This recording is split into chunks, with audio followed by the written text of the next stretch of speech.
I'm back again and I wanted to give another kind of like positive motivational message. So there's this story I just heard. It's not mine, but this is an example that I thought was a really cool way to think of things. Let's say you're walking into a movie theater, going to watch a movie, but you don't know anything about the main story, but you've been spoiled about the ending of the movie. You're going in, you know what the ending's going to be about, but you don't know what the story is going to be about. So you go to a movie theater and you start watching, but you know that the ending is a good ending where the main character survives and everyone reunites, gets together, and is a good ending. But as you're watching the movie, the main character is going through some challenges and some setbacks. Now, you look around the whole movie theater and you see everyone kind of tense, kind of scared, because they don't know what's about to come next. Is the main character going to die? Is he going to survive? What's going to happen? Is he going to have his happy ending?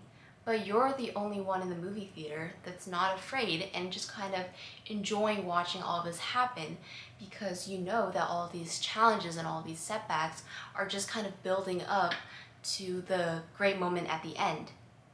So if you kind of take this perspective into just life in general, if you just kind of trust what the ending is going to be, I feel like you'll be a lot more content with even if you're going through challenges currently.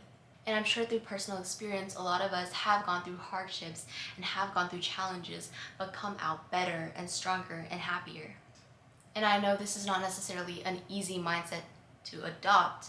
However, if you kind of remind yourself that what's happening right now is building up for something greater and putting kind of some trust into the future, you'll be kind of content, like kind of just watching the movie, enjoying what's going to happen, because you know in the future the ending of the movie is going to be good.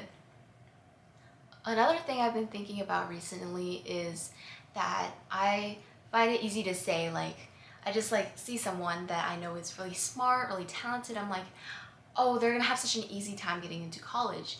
But then I see myself and I'm more harder on my own self about trying to accomplish things that other people would tell me that I have no hard time doing.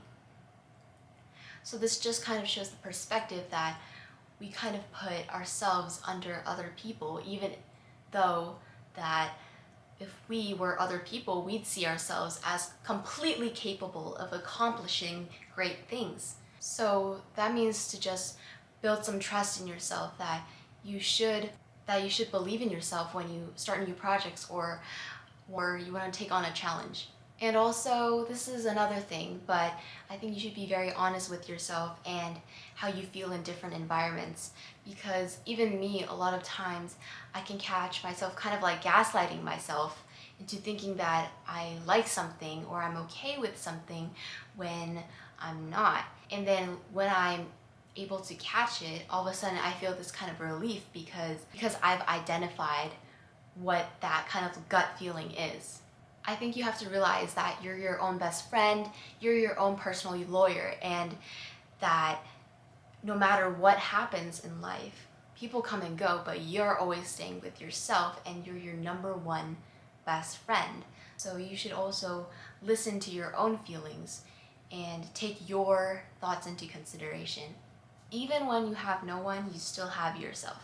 And here's another thing. Let's say that there's a situation that's currently bothering you, or there's something that's been kind of tough on you, and sometimes you can't process why something could happen to you or how someone could do something to you that you would never do to someone else. And I think that we feel the most distressed when our logic conflicts with what is happening to us. But something I realized is that it doesn't have to make sense for it to happen. And sometimes attaching reasons of why something has happened to you is kind of distressful, because the only reason that you can attach to yourself is, I'm a bad person, this only happens to bad people.